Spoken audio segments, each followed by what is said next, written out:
Hello बच्चों, welcome back to my YouTube channel Gautam physics classes. आज की क्लास हम ले रहे हैं इलेक्ट्रोस्टैटिक्स के लिए, जो 12th का पहला यूनिट है।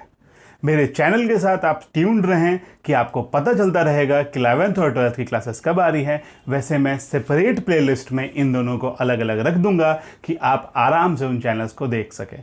वीक में एटलीस्ट 1 से 2 दिन 11th और एक दिन तो 12th आएगा ही आएगा, ये आप श्योर रहें। तो इसी हिसाब से आप चैनल को फॉलो भी करते रहें। चलिए बातें खत्म करते हैं और शुरू करते हैं आज का टॉपिक इलेक्ट्रोस्टैटिक्स।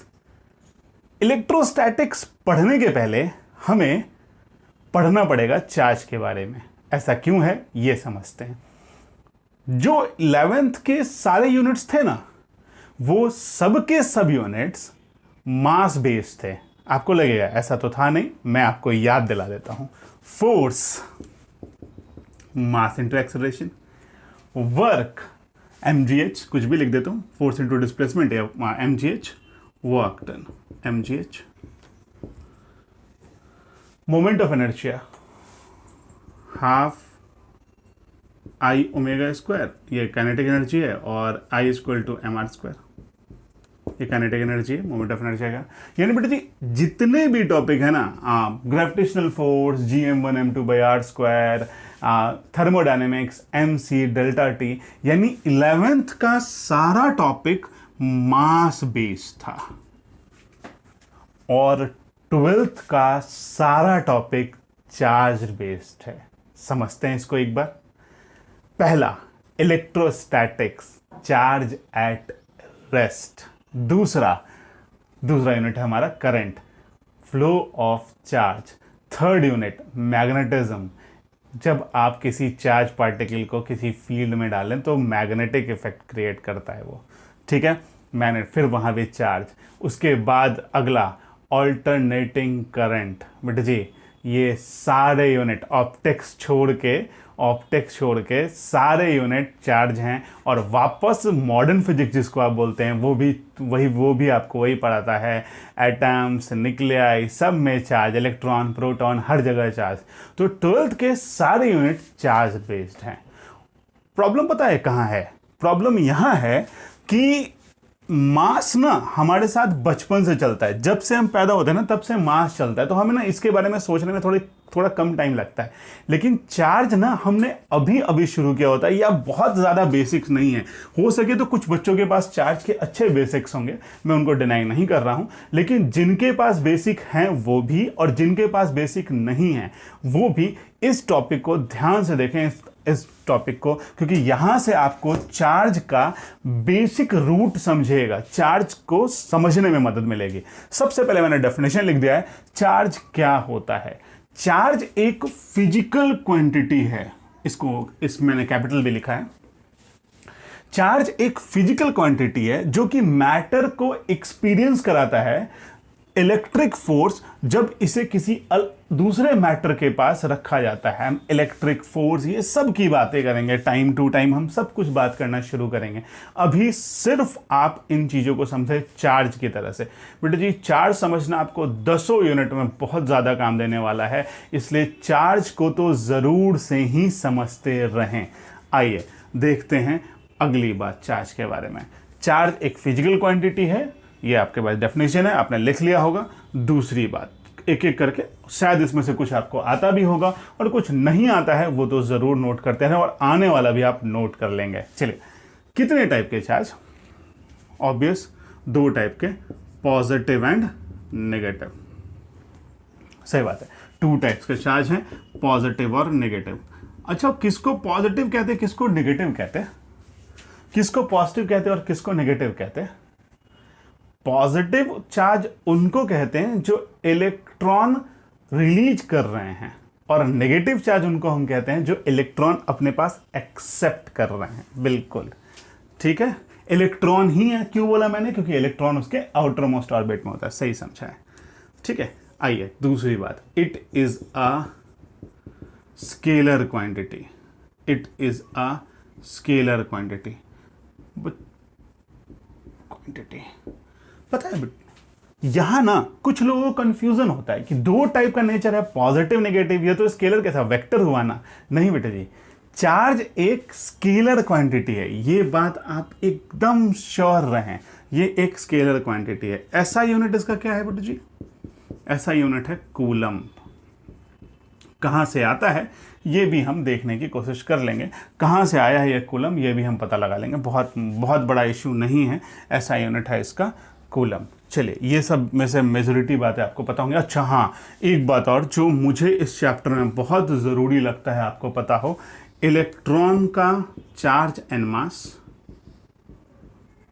ठीक है, और प्रोटॉन का चार्ज एंड मास। ये दोनों, न्यूट्रॉन का भी तो ज़रूरत तो है लेकिन हमें इतना ज़्यादा उसकी अभी ज़रूरत नहीं है, तो हम ये दो तो अभी याद कर लें। तो इलेक्ट्रॉन का चार्ज होता है -1.6 इंटू 10⁻⁻19 कूलम। ये इसी चैप्टर के लिए नहीं, हर चैप्टर के लिए होगा, ये ज़रूरी है इसलिए ऐसा लिख रहा हूँ। और मास होता है 9.1 इंटू 10⁻31 kg। बिल्कुल सही।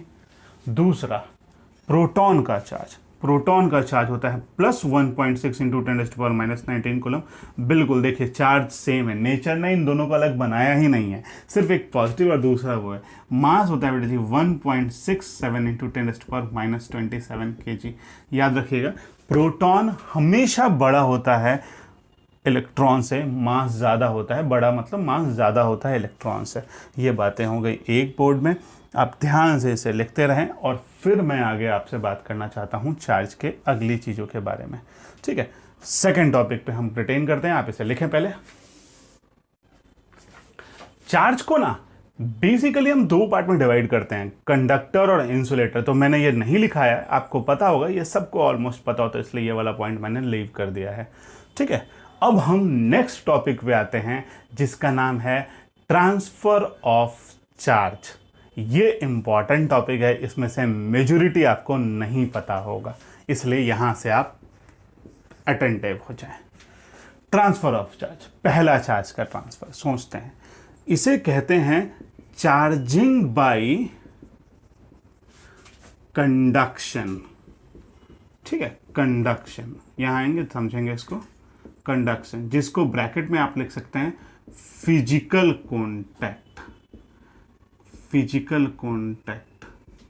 मतलब ये चार्ज का ट्रांसफर है कंडक्शन या फिजिकल कॉन्टैक्ट से, यानी जब दो चीजें एक दूसरे में टच करके ट्रांसफर करेगी चार्ज का, तो बेटा जी इसे हम कहेंगे चार्जिंग बाय कंडक्शन। इस पे हमें अच्छे न्यूमेरिकल और अच्छी थ्योरी पढ़नी है, लेकिन अभी नहीं, जब चैप्टर में हम आ जाएंगे इलेक्ट्रोस्टैटिक्स में तो चार्जिंग बाय कंडक्शन पे सवाल देखेंगे। ठीक है, अगला दूसरा, चार्जिंग बाय रबिंग। ध्यान से समझेंगे इसको, चार्जिंग बाय रबिंग। क्या हुआ charging by rubbing? Physical contact पहला भी है, रबिंग में फिजिकल कांटेक्ट है, बस थोड़ा फ्रिक्शन है, थोड़ा सा फास्ट है, आप इसे कह सकते हैं फ्रिक्शन के जैसे, फ्रिक्शन पे, फ्रिक्शन इसके लिए। और तीसरा और सबसे ज़रूरी जो 12th में बहुत ज़्यादा यूज हुआ है, चार्जिंग बाय इंडक्शन। क्या होता है चार्जिंग बाय इंडक्शन? आपको पता है क्या होता है चार्जिंग बाय इंडक्शन? अगर मैं आपको कहीं लिखा हुआ हो इंड्यूस्ड करंट, मतलब क्या होता है, या इंड्यूस्ड मैग्नेटिक फील्ड, ये मैग्नेटिज्म चैप्टर में आपको बहुत बार मिलेगा, मतलब क्या होता है ये समझना। या छोड़िए, आपके घर में एक चूल्हा होगा जिसको आप बड़ा जोर जोर से चिल्ला के बोलते हैं इंडक्शन चूल्हा। ठीक है, इंडक्शन बर्नर वाला चूल्हा रहता है, ये क्या मतलब हुआ इंडक्शन का, समझते हैं, आइए। इंडक्शन अगर आप डिक्शनरी में देखेंगे ना तो इस वर्ड को हिंदी में कहते हैं लोग थोपना। जो मैं आपके साथ कर रहा हूं, क्या मैंने आपके साथ कोई डायरेक्ट कांटेक्ट किया, आपको मैंने टच करके पढ़ाया? नहीं ना, मैं आपको उतनी देर से चीज़ें समझा रहा हूं, आपको चार्ज पता चल गया, चार्ज का नेचर पता चल गया, और अब आपको चार्ज का ट्रांसफ़र पता चल रहा है, और ये सब मैं आपके साथ सिर्फ डिलीवरी दे रहा हूं और आप इसको सीखने की कोशिश कर रहे हैं। बिल्कुल वही है इंडक्शन का भी मतलब। इंडक्शन मतलब हुआ किसी चीज़ को किसी दूसरे बॉडी पे थोप दिया जाए बिना किसी डायरेक्ट कांटेक्ट के, यानी ट्रांसफर, मैं लिख सकता हूं ट्रांसफर विदाउट डायरेक्ट कांटेक्ट। बिल्कुल बेटा जी, ट्रांसफर विदाउट डायरेक्ट कांटेक्ट, यानी यहां हम ट्रांसफर करते हैं बिना किसी डायरेक्ट कांटेक्ट के। तो कैसे होता है इसको ना डायग्राम से समझते हैं जरा ध्यान से। कैसे इंडक्शन होता है इसको ना डायग्राम बेस्ड समझने की कोशिश करते हैं। डेफिनेशन मैं आपको लिखा दूंगा द इंडक्शन का, charging by without any direct contact. मान लो ये एक न्यूट्रल मेटल है, मेटल बोला और कंडक्टर भी है, मेटल है और कंडक्टर है। न्यूट्रल का मतलब क्या हुआ, क्या इसके पास चार्ज नहीं है? नहीं, ऐसा मतलब नहीं है। न्यूट्रल का मतलब हुआ इसके पास बैलेंस्ड अमाउंट में पॉजिटिव और बैलेंस अमाउंट में नेगेटिव चार्ज है, यानी बैलेंस पॉजिटिव और बैलेंस नेगेटिव चार्ज है। इसको कहते हैं न्यूट्रल। ठीक है, समझते जाएंगे कैसे इंड्यूस कर देगा इसको सिस्टम, या हम कैसे इस पर थोप देंगे कोई एक टाइप का चार्ज। आजा देखते हैं। अब हम इसकी विसिनिटी में, विसिनिटी मतलब कांटेक्ट नहीं किया, इसके नजदीक में, विसिनिटी में मैं किसी एक टाइप का चार्ज लेके आ जाता हूं, मान लो प्लस वाला।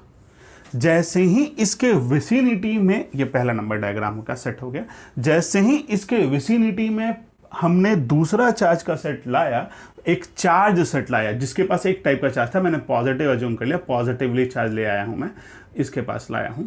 और तो क्या होगा बेटा जी, इसका जरा दूसरा डायग्राम में इसको हम देखने की कोशिश करते हैं। तो क्या होगा, प्लस वाले के कारण अपोजिट अट्रैक्ट, ये यहां तक एक डायग्राम है। प्लस वाले के कारण इस फेस पे सारे नेगेटिव हो जाएंगे और इस फेस पे सारे पॉजिटिव हो जाएंगे। सेग्रीगेशन हो जाएगा, एक तरफ सारे नेगेटिव्स का, क्योंकि इधर पॉजिटिव आया था तो एक तरफ सारे नेगेटिव्स का और दूसरी तरफ सारे पॉजिटिव्स का। बहुत बढ़िया। यहाँ पे यानी ये अभी भी एक न्यूट्रल बॉडी बनी हुई है, लेकिन अब अंतर क्या हुआ कि इधर एक नेगेटिव होगा और इधर एक पॉजिटिव आ गया। अब जरा देखो यहाँ पे, यहाँ देखना, आप क्या करो, एक और डायग्राम बनाओ और इसमें ना क्या करो कि पॉजिटिव चार्ज को आप अर्थ कर दो, कर दिया। तो अब क्या होगा जरा देखो, ये अभी भी एक मेटल ब्लॉक मिलेगा आपको जिसके पास चार्ज का नेचर कैसा हो जाएगा, नेगेटिव। बहुत बढ़िया। एक न्यूट्रल ब्लॉक बिना किसी कॉन्टैक्ट के में आए, क्या बन गया यहां पे, नेगेटिवली चार्ज बन गया। मतलब आपने इस सारे प्रोसेस में कभी किसी चीज को टच में लाया, कांटेक्ट में लाया? नहीं लाया। अच्छा, अर्थिंग करने से क्या होता है, बच्चों ने पूछे क्या, अर्थिंग करने से ये सारे चार्ज अर्थ में चले जाते हैं और सिस्टम सिर्फ एक टाइप का चार्ज लेके रह जाता है। जिसको आपने अर्थ कर दिया वो सिस्टम में नहीं रहता, ऐसा हम समझते हैं। ठीक है, तो ये एक न्यूट्रल बॉडी आपके प्रोसीजर्स के बाद बन गई नेगेटिवली चार्ज्ड बॉडी। इसका मतलब आपने चार्ज यहां इंड्यूस कर दिया। एक बात यहां ध्यान से समझेंगे, यहां समझेंगे, इस बॉडी में जो चार्ज है उसे कहते हैं इंड्यूस्ड चार्ज। बहुत बहुत इंपॉर्टेंट, ध्यान से सुनेंगे। और इसने जिससे इसने चार्ज दिया, जिसने इसको चार्ज दिया, उसे कहते हैं इंड्यूसिंग चार्ज। और एक बात फॉर श्योर है, नोट है आपके लिए, ध्यान से सुन ले, नोट है, the nature of inducing and induced charge is always opposite. यानी the nature of inducing and induced is always opposite. अगर यहां से कोई सवाल आया तो यही आएगा। अगर यहां से कुछ पूछने की कोशिश करेगा तो ऐसे ही सवाल पूछेगा वो। तो the nature of inducing and induced charges always opposite. If inducing is positive, induced is negative. If inducing is negative, induced is positive. आपको समझ में आ गया होगा। यहां आपने बिना किसी कॉन्टैक्ट को, इसको अर्थिंग कहते हैं, बिना किसी कॉन्टैक्ट के आपने इस सिस्टम को, न्यूट्रल सिस्टम को नेगेटिवली चार्ज सिस्टम में कन्वर्ट कर दिया। ये मजा है इंडक्शन का। अब चलिए आपके घर के इंडक्शन चूल्हे के बारे में डिस्कशन हो जाए। आपके घर के चूल्हे पे हर बर्तन नहीं चढ़ता है, वही बर्तन चढ़ते हैं जो एक स्पेशल टाइप के होते हैं। और अगर आपने उन बर्तनों पे ध्यान दिया होगा तो देखना उसके नीचे ना परफोरेटेड होल सिस्टम बने होते हैं। ये इसीलिए बने होते हैं, वहाँ भी इंडक्शन इफेक्ट हो रहा होता है और इसका मतलब वहाँ पे चीज़ें डायरेक्ट कॉन्टैक्ट में नहीं होती हैं और इसीलिए वहाँ पे उस चूल्हे का नाम इंडक्शन चूल्हा है, गौतम चूल्हा नहीं है। दूसरी बात अब आपको बताता हूँ, अगर कहीं इंड्यूस्ड करंट दिखाए, जो आपको बहुत बार दिखेगा मैग्नेटिज्म चैप्टर में, या इंड्यूस्ड मैग्नेटिक फील्ड, इसका मतलब यहाँ तो करंट तो है यहाँ पे, लेकिन दो वायर टच में नहीं है। अगर इंड्यूस्ड करंट बन रहा है तो बिना वायर के टच में बनता है इंड्यूस्ड करंट। याद रखिएगा, एक बड़ा फेमस करंट है एडी करंट, वो आपको पता चलेगा, वो एक इंड्यूस्ड नेचर का करंट है। वहाँ कोई वायर्ड सिस्टम नहीं है, वहाँ डेवलप हो जाता है एडी करंट। ठीक है, ये है 3 चार्जिंग बाई कंडक्शन के लिए हम थोड़े सवाल करेंगे, लेकिन जब हम इलेक्ट्रोस्टैट पढ़ना शुरू करेंगे तब करेंगे। ठीक है, वहाँ हम इसको आसानी से समझ सकते हैं। ये तो हो गया बेटा जी ट्रांसफर ऑफ चार्ज, यानी आपने बेसिक चार्ज पढ़ लिया, ट्रांसफर ऑफ चार्ज पढ़ लिया। अब आप पढ़ेंगे प्रॉपर्टीज ऑफ चार्ज। देखते हैं बेटा जी, properties of charge school point of view और छोटे सीईटी के पॉइंट ऑफ व्यू से, मतलब जो स्टेट सीईटीज होते हैं उन पॉइंट ऑफ व्यू से थोड़ा इंपॉर्टेंट है। कॉमेड के जैसे एग्जाम्स जो होते हैं उनके लिए इंपॉर्टेंट है, तो थोड़ा इसको ध्यान से देखें, क्योंकि बहुत सारे लोग इस पर सवाल पूछने की कोशिश करते हैं। स्कूल में तो ज़रूर से इस पर एक सवाल आता है। यहाँ देखें, सबसे पहली property, it is additive in nature. Additive in nature, इसको जरा सोचते हैं, थोड़ा सा एक्सप्लेन्ड समझते हैं। It is additive in nature को एक्सप्लेन्ड समझते हैं। मान लो, देखना यहाँ पे एक कोऑर्डिनेट सिस्टम मैंने बना लिया। मान लो एक्स वाई और जेड, मान लो ये एक्स है, ये वाई है और ये जेड है।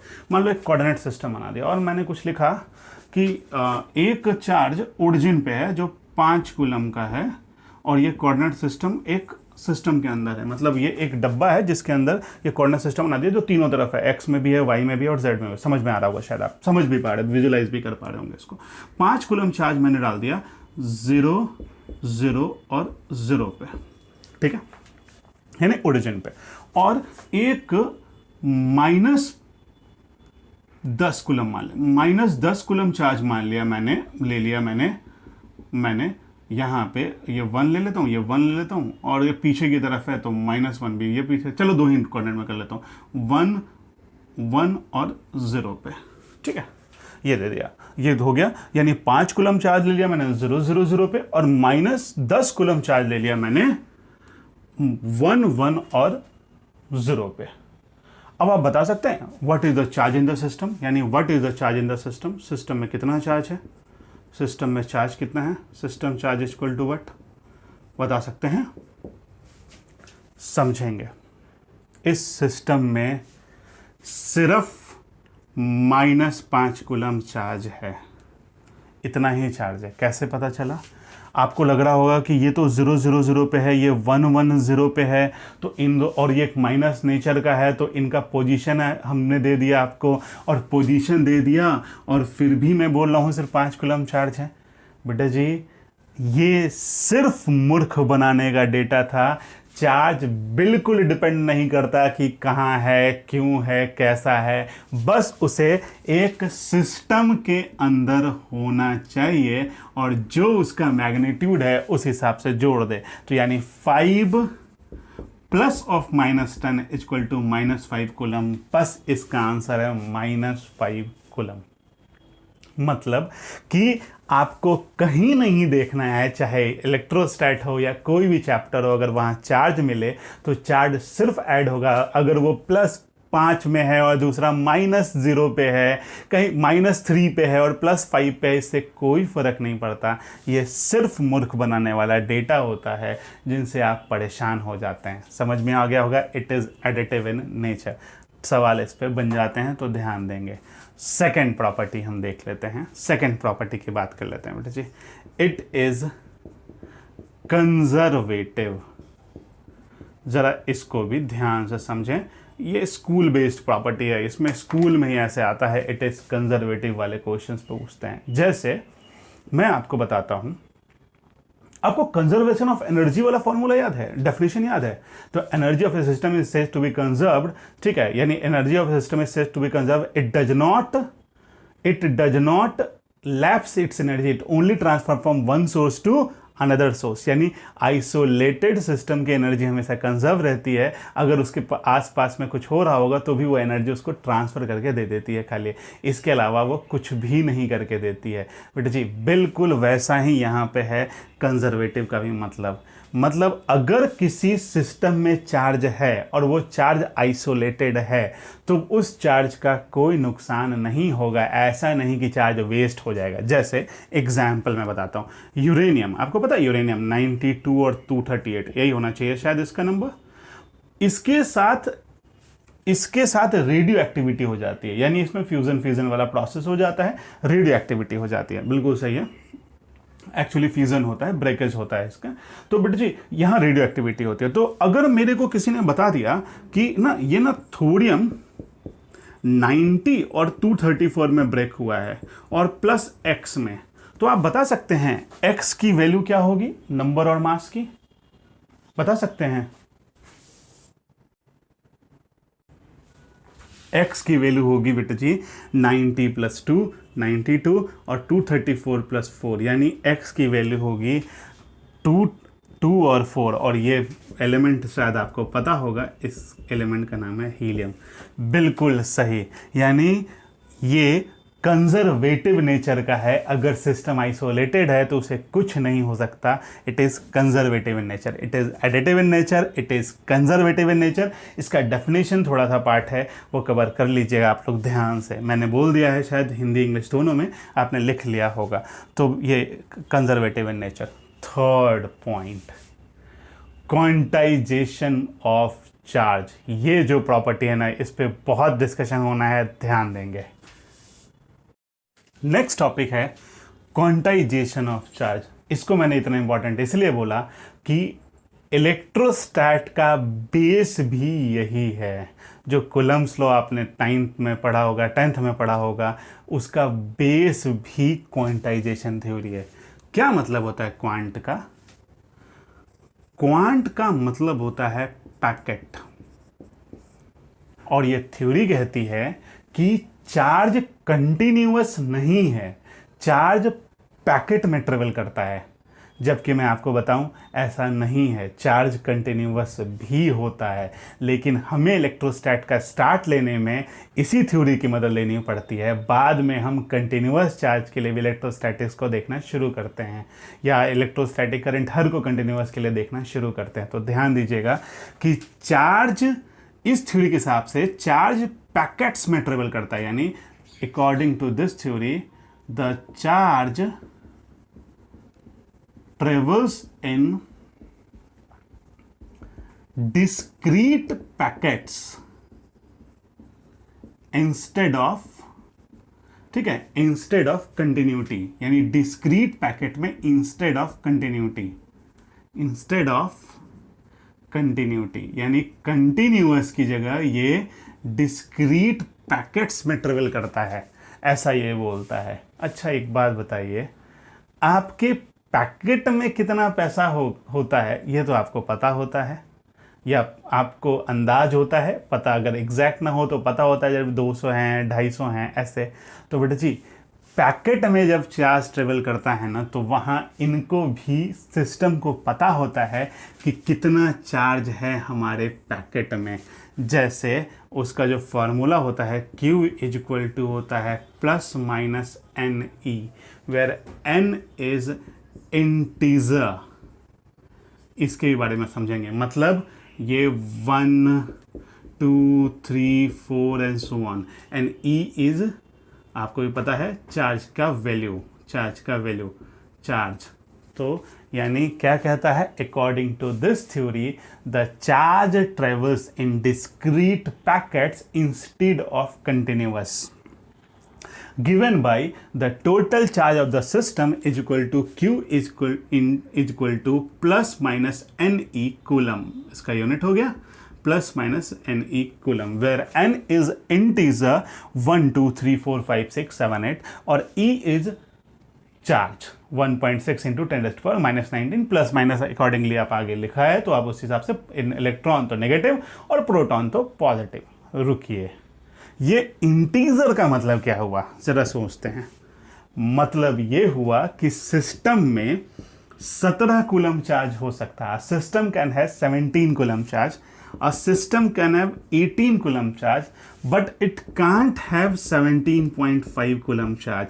ये इस थ्योरी का बहुत बड़ा ड्रॉबैक है कि ये सिस्टम के चार्ज को इंटीजर्स वैल्यू में ही एक्सेप्ट करता है। ध्यान दे देंगे इसको, ये थ्योरी का बहुत बड़ा ड्रॉबैक है। और लेकिन हमें कूलम्स लॉ इसी सिस्टम से मिलता है, और जब तक हम चार्ज को पैकेट्स में नहीं करते हैं तब तक हम कंटिन्यूअस की पढ़ाई नहीं कर सकते हैं। यानी कमरे में पूरे कमरे का चार्ज निकालना हो तो वो नहीं समझ सकते हैं जब तक कि उस डब्बे के, उस कमरे के एक छोटे से कोने का चार्ज, जिसको आप डिस्क्रीट पैकेट कह सकते हैं, इसका चार्ज पता हो। इसीलिए हमें कूलम्स फोर्स पढ़ने के लिए इस सिस्टम को पढ़ना ज़रूरी है, जिसका वैल्यू है Q equal two plus minus ne, where n is number, integer number 1 2 3 4 and e is coulomb। A system can have 17 coulomb charge, 18 coulomb charge, but it can't have 17.5 coulomb of charge।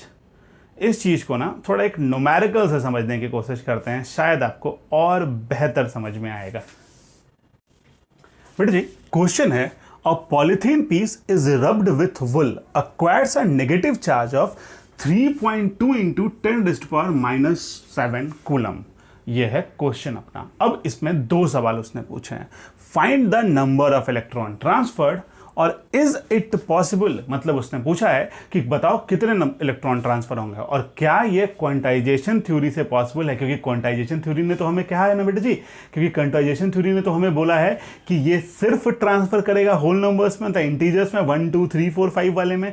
तो फिर क्या ये possible है quantization theory से। और दूसरा सवाल है कि क्या ये चार्ज ट्रांसफर ने, is this charge transfer has made mass transfer, यानी क्या चार्ज जो पॉलिथीन पीस से वुल में गया उसमें क्या इस चार्ज ट्रांसफर में मास ट्रांसफर हुआ, और अगर हुआ तो कितना हुआ, अगर नहीं हुआ तो कोई बात नहीं है। ठीक है, आप लोग इस क्वेश्चन का स्क्रीनशॉट ले लीजिए सबसे पहले और अपने में कोशिश कीजिए बनाने का, और तब तक मैं यहाँ पे बनाना शुरू करता हूँ और मेरा वीडियो पॉज करके कोशिश कीजिए और मेरा सोल्यूशन देखिएगा, फायदे में रहिएगा। चलिए आइए, find the number of electron transferred. तो सबसे पहले इसने दे दिया ये क्या है हमारा, ये हमारा टोटल चार्ज Q है। Q पहले बिट के लिए बना लो, तो Q इक्वल टू होता है प्लस माइनस ne, और Q कितना दिया है 3.2 into 10⁻⁻7 coulomb is equal two plus minus n, और E कितना होता है, E होता है 1.6 इंटू 10⁻⁻19 कूलम।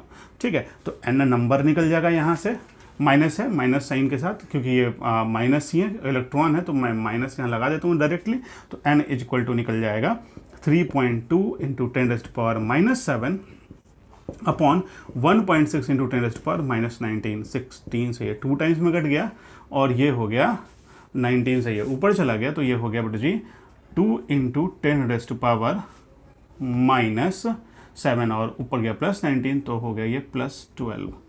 ये हो गया नंबर। क्या ये पॉसिबल है according to the theory of quantization? ध्यान दें, ये पॉसिबल है according to the theory of quantization. आप चेक कर लें, यहाँ एक 2 इंटीजर में है और 2 इंटू 10⁻12 है, तो यानी काफ़ी बड़ी वैल्यू है, यानी 20 इंटू 10⁻11 ऐसा कुछ कूलम है, बहुत बड़ी वैल्यू है।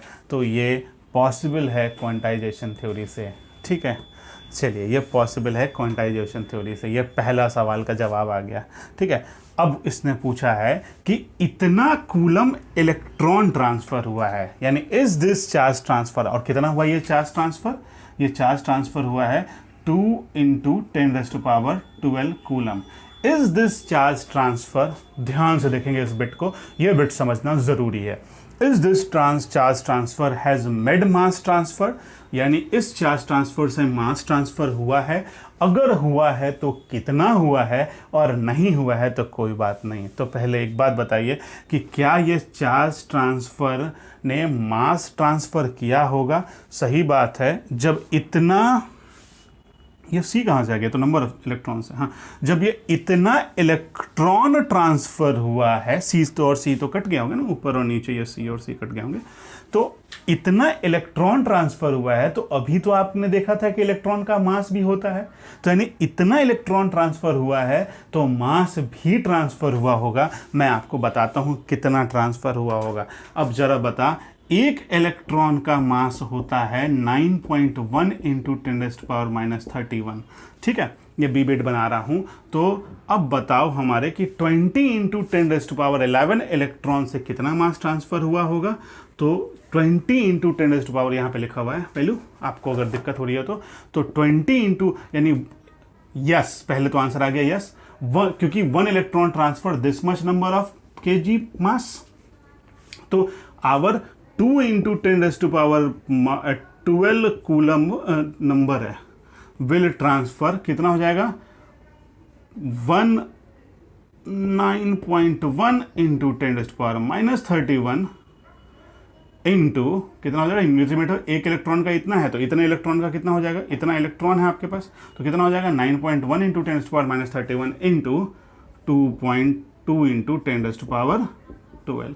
बस इसको मल्टीप्लाई कर देना, 9 × 2 = 18 और 91 यानी 182 यानी 18.2, 31 और 12, तो ये हो गया 12, 31, 28 के आसपास, 18 के आसपास हो जाएगा, यानी 10⁻12 7, ये यहाँ आ गया 12, 31 है, तो आप समझ लीजिए कि एक 11 में से 2 गया 9, और 3 में से 2 में से 1 गया तो 1, यानी बेटा जी 10⁻19 kg। ये बहुत छोटा अमाउंट है, लेकिन इतना मास तो ट्रांसफर किया होगा कि 1 इलेक्ट्रॉन में इतना kg मास, तो इतने इलेक्ट्रॉन में इतना kg मास, तो यानी 18.2 × 10⁻19 kg मास ट्रांसफर हुआ होगा। ठीक है, मास ट्रांसफर हुआ होगा। 12, 18 में 31, 29 इधर से हटा दोगे तो ये -18 वाला सिस्टम में मिल जाएगा आपको 10, ये नीचे ना 20 हो जाएगा, यहाँ पे -20, तो यहाँ से कर लोगे इतना kg मास ट्रांसफ़र हुआ। बिल्कुल सही, यानी एक बात है, अगर चार्ज ट्रांसफ़र होगा तो मास ट्रांसफ़र ज़रूर होगा। तो ये नोट है आपके लिए, लिखें और फिर मेरी बात सुने 2 मिनट के लिए। If charge is transferred, mass must transfer. ठीक है, ये हो गया। अब मेरी बात एक सुनना ध्यान से, अब मेरी बात सुनना, मास मस्ट ट्रांसफ़र, यानी जब भी चार्ज ट्रांसफ़र होगा मास ट्रांसफ़र होगा ही होगा। अब मेरी बात सुनो, 1 kg मैंने शुगर ले लिया। शुगर का आपको केमिकल फार्मूला पता है ना, आपको बता देता हूँ शुगर का फार्मूला, अगर नहीं याद है तो C12H22 और O11 याद होगा। अब याद आया? ठीक है, C12H22O11 यह है शुगर हमारा। ठीक है, और इस शुगर को हमने 2 छोटे छोटे डब्बों में डाल दिया।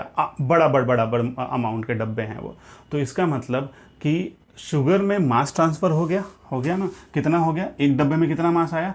500 ग्राम, यानी आधा kg, और दूसरे डब्बे में आया भी आधा kg मास, यानी दोनों में आया आधा kg मास आ गया। अब आपसे मैं पूछता हूं, क्या मास ट्रांसफर हुआ? बिल्कुल हुआ, क्योंकि आपने 1 kg मास को 2 छोटे छोटे मासेस में कन्वर्ट कर दिया, यानी मास ट्रांसफर तो हुआ। क्या चार्ज ट्रांसफर हुआ? सोचेंगे जरा ध्यान से, क्या चार्ज ट्रांसफर हुआ? देखते हैं। आपने इस डब्बे में जो शुगर डाला इसका फॉर्मूला भी वही C12H22O11, और इस डब्बे में जो शुगर डाला इसका फॉर्मूला भी वही H22O11। तो इसका मतलब ऐसा तो नहीं कि कोई ग्लूकोज बन गया C6H12O6, ऐसा तो नहीं बन गया कि एक ग्लूकोज बन गया और दूसरा फ्रुक्टोज बन गया, ऐसा तो नहीं हुआ। दोनों में मास ट्रांसफर हुआ लेकिन चार्ज ट्रांसफर नहीं हुआ, दोनों साइड C12H22O11 C12H22O11। तो इसका मतलब है if charge is transferred mass must transferred but vice versa is not true. मतलब यानी अगर चार्ज ट्रांसफर हुआ तो मास तो ज़रूर ट्रांसफर हुआ, लेकिन अगर मास ट्रांसफर हुआ तो चार्ज ट्रांसफर हो ये ज़रूरी नहीं है। यानी मास का transfer will not inculcate charge transferred, but the charge transferred must be followed by mass transfer. आज हमने चार्ज पढ़ा, चार्ज की बेसिक प्रॉपर्टीज़ पढ़ी, ट्रांसफ़र ऑफ चार्ज पढ़ा और चार्ज की प्रॉपर्टीज़ पढ़ी जो हमारे लिए समझने के लिए ज़रूरी थे।